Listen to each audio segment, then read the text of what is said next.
ओम शांति। आज 5 जनवरी 2026 के बाबा के मधुर महावाक्य सुनेंगे। बाबा बोले, मीठे बच्चे, बाप की श्रीमत से तुम मनुष्य से देवता बनते हो। गीता का ज्ञान और राजयोग तुम्हें संपूर्ण पावन बना देता है। प्रश्न, सतयुग में हर चीज़ अच्छे से अच्छी सतोप्रधान होती है, क्यों? उत्तर, क्योंकि वहाँ मनुष्य सतोप्रधान है।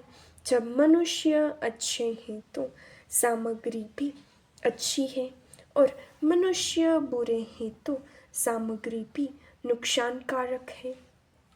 सतोप्रधान सृष्टि में कोई भी वस्तु अप्राप्त नहीं है, कुछ भी कहीं से मांगना नहीं पड़ता। ओम शांति।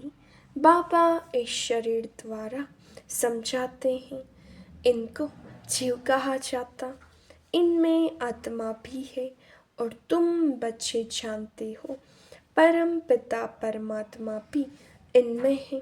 यह तो पहले पहले पक्का होना चाहिए, इसलिए इनको दादा भी कहते हैं।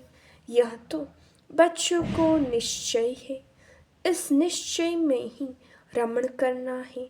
बरोबर बाबा ने जिसमें पधरामणी की है वह अवतार लिया है, उनके लिए बाप खुद कहते हैं, मैं इनके बहुत जन्मों के अंत में आता हूँ।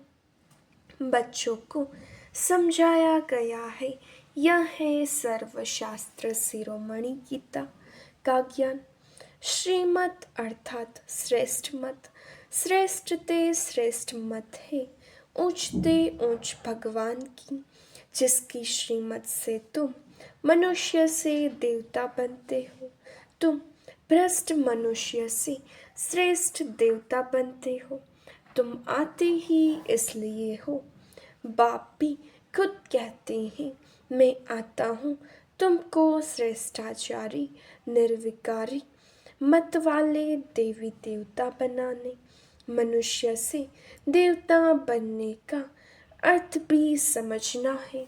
विकारी मनुष्य से निर्विकारी देवता बनाने आते हैं। सतयुग में मनुष्य रहते हैं, परंतु दैवी गुणों वाले। अभी कलयुग में है आसुरी गुणों वाले।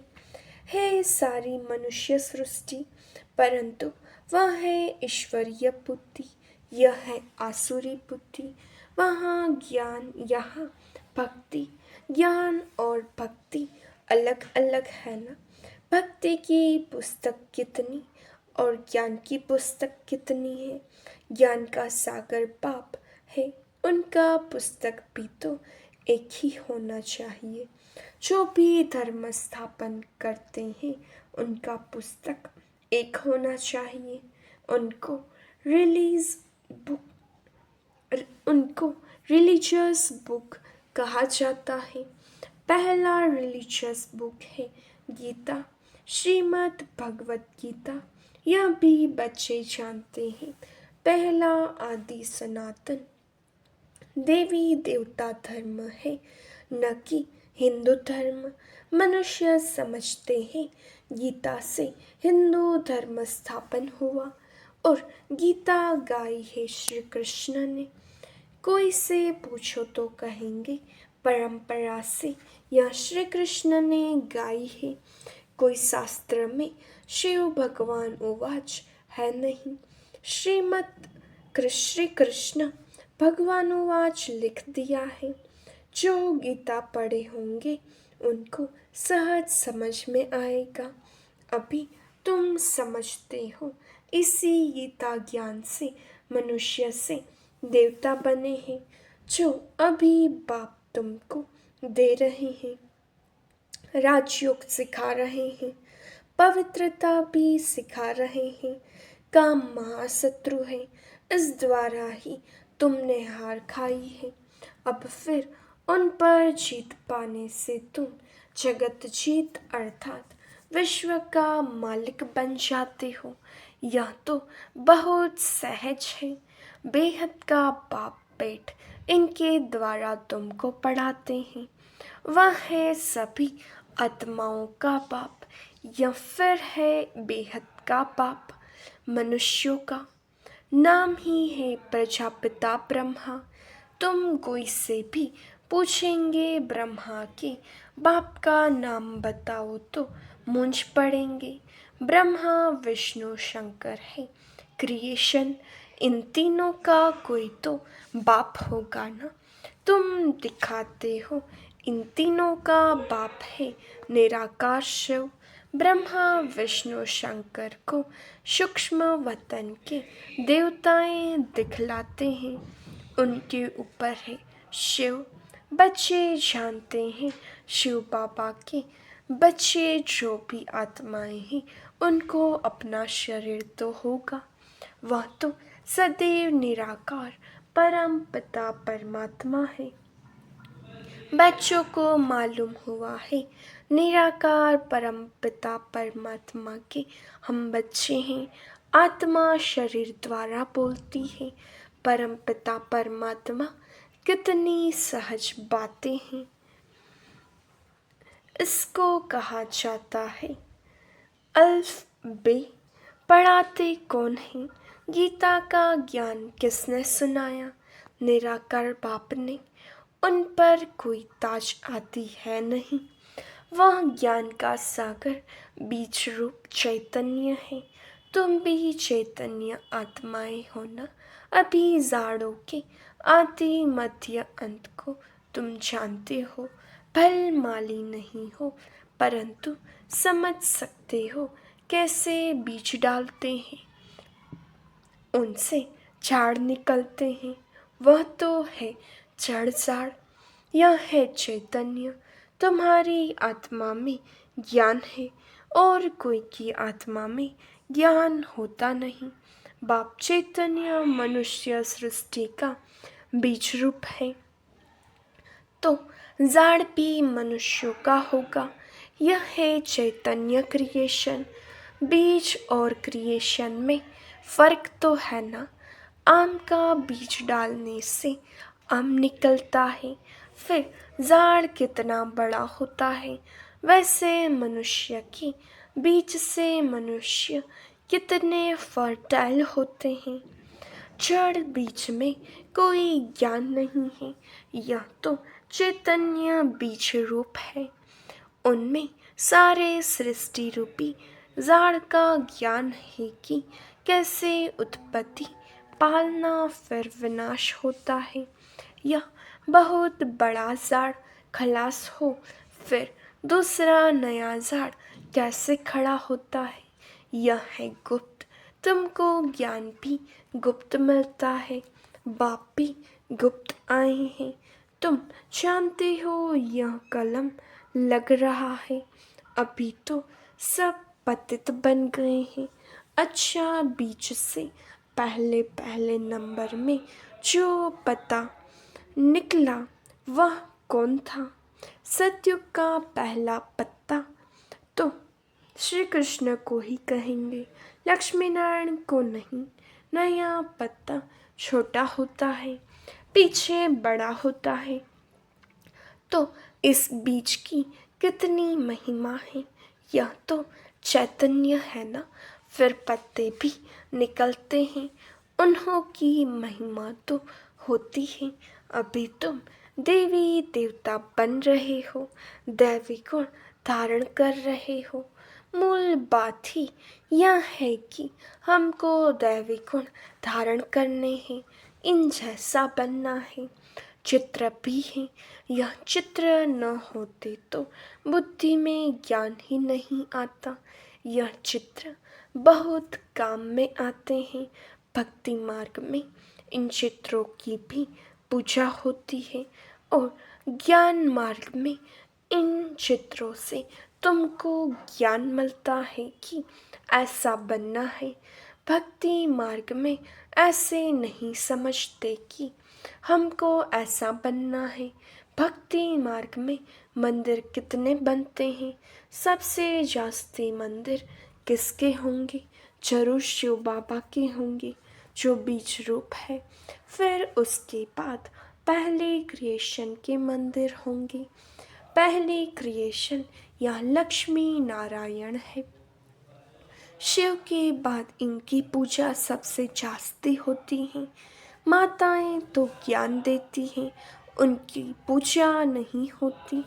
वह तो पढ़ाती है ना। बाप तुमको पढ़ाते हैं, तुम किसकी पूजा नहीं करते हो। पढ़ाने वाले की अभी पूजा नहीं कर सकते। तुम जब पढ़कर फिर अनपढ़ बनेंगे तब फिर पूजा होगी। तुम सो देवी देवता बनते हो। तुम ही जानते हो जो हमको ऐसा बनाते हैं उनकी पूजा होगी। फिर हमारी पूजा होगी नंबरवार। फिर गिरते गिरते 5 तत्वों की भी पूजा करने लग पड़ते हैं। शरीर 5 तत्वों का है ना। 5 तत्वों की पूजा करो या शरीर की करो, एक हो जाती। यह तो ज्ञान बुद्धि में है। यह लक्ष्मी नारायण सारे विश्व के मालिक थे। इन देवी देवताओं का राज्य नई सृष्टि पर था, परंतु वह कब था यह नहीं जानते। लाखों वर्ष कह देते हैं। अब लाखों वर्ष की बात तो कभी किसकी बुद्धि में रह न सके। अभी तुमको स्मृति है, हम आज से 5000 वर्ष पहले आदि सनातन देवी देवता धर्म के थे। देवी देवता धर्म वाले फिर और धर्मों में कन्वर्ट हुए हैं। हिंदू धर्म कह नहीं सकते, परंतु पतित होने कारण अपने को देवी देवता कहना शोभता ही नहीं। अपवित्र को देवी देवता कह न सके। मनुष्य पवित्र देवियों की पूजा करते हैं तो जरूर खुद अपवित्र हैं, इसलिए पवित्र के आगे माथा झुकाना पड़ता है। भारत में खास कन्याओं को नमन करते हैं, कुमारों को नमन नहीं करते। फीमेल को नमन करते हैं, मेल को नमन क्यों नहीं करते? क्योंकि इस समय ज्ञान भी पहले माताओं को मिलता है। बाप इनमें प्रवेश करते हैं। यह भी समझते हो बरोबर, यह ज्ञान की बड़ी नदी है। ज्ञान नदी भी है, फिर पुरुष भी है। यह है सबसे बड़ी नदी। ब्रह्मपुत्रा नदी है सबसे बड़ी, जो कलकत्ता तरफ सागर में जाकर मिलती है। मेला भी वहाँ लगता है, परंतु उनको यह पता नहीं कि यह आत्माओं और परमात्मा का मेला है। वह तो पानी की नदी है जिस पर नाम ब्रह्मपुत्रा रखा है। उन्होंने तो ब्रह्मा ईश्वर को कहा हुआ है, इसलिए ब्रह्मपुत्रा को बहुत पावन समझते हैं। बड़ी नदी है तो पवित्र भी वह होगी। पतित पावन वास्तव में गंगा को नहीं ब्रह्मपुत्रा को कहा जाए। मेला भी इनका लगता है। यह भी सागर और ब्रह्मा की नदी का मेला है।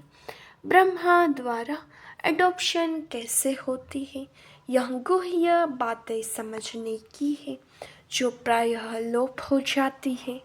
यह तो बिल्कुल सहज बात है ना।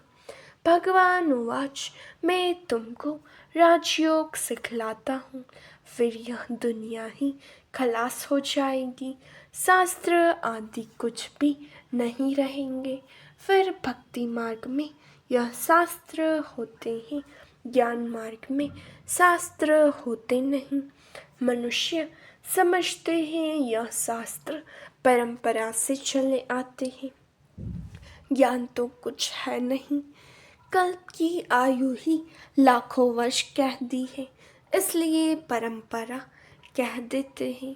इनको कहा जाता है अज्ञान अंधियारा। अभी तुम बच्चों को यह बेहद की पढ़ाई मिलती है जिससे तुम आदि मध्य अंत का राज समझा सकते हो। तुमको इन देवी देवताओं की हिस्ट्री ज्योग्राफी का पूरा पता है।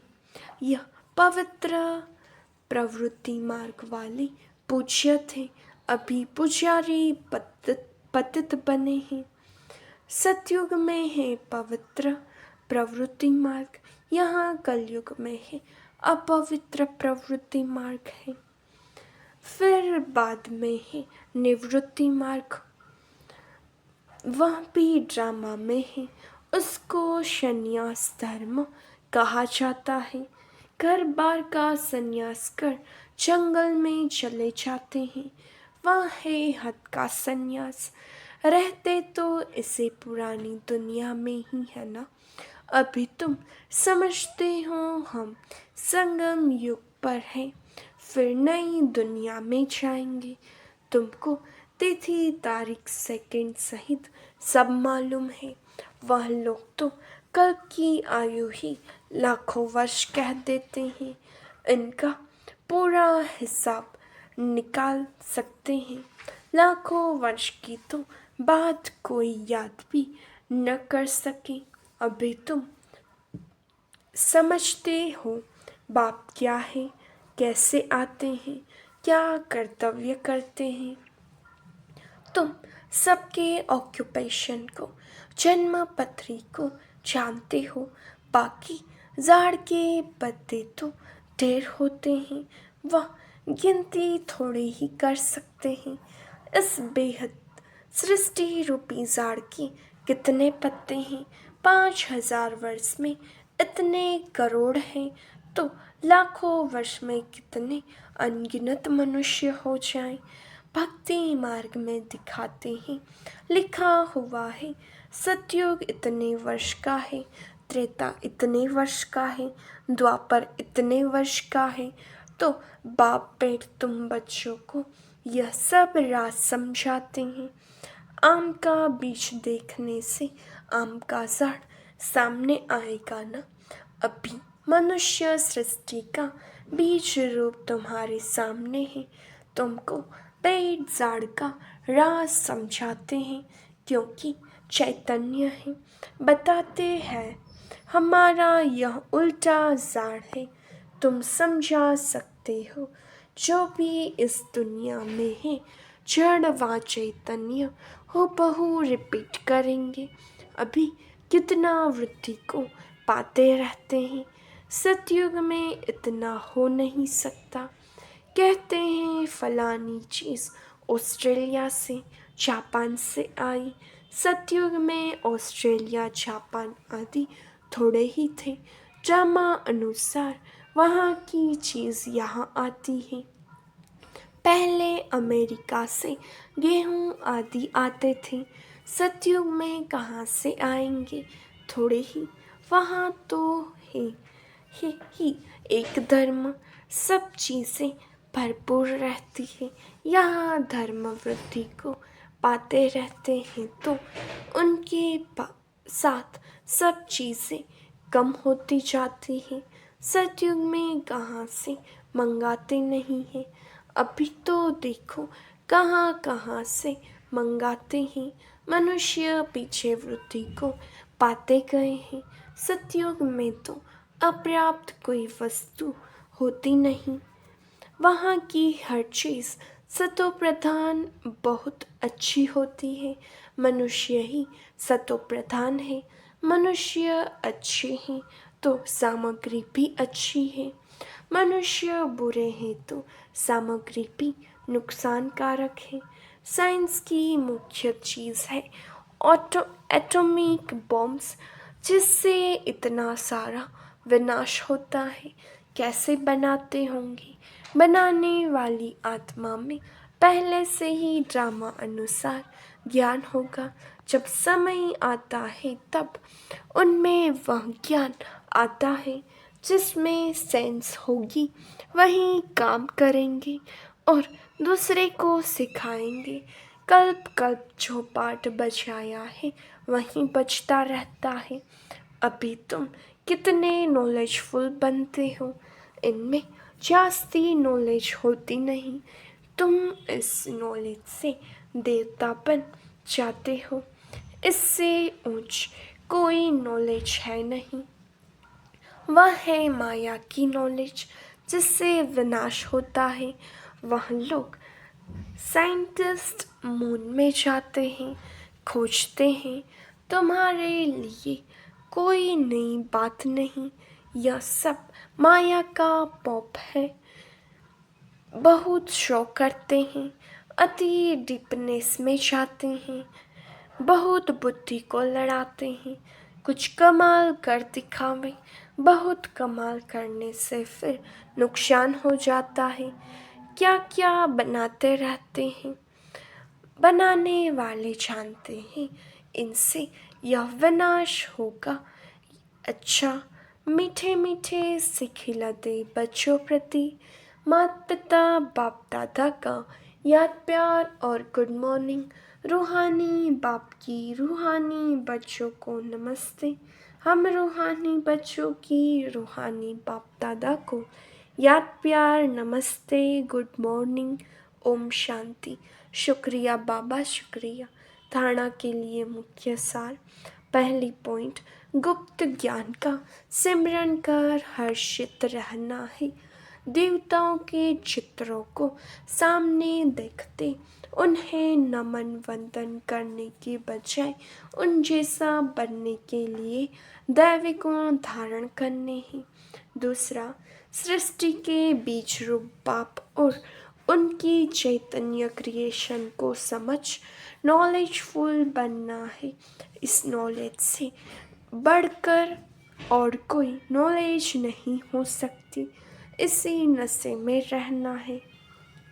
वरदान, एक बाप दूसरा न कोई।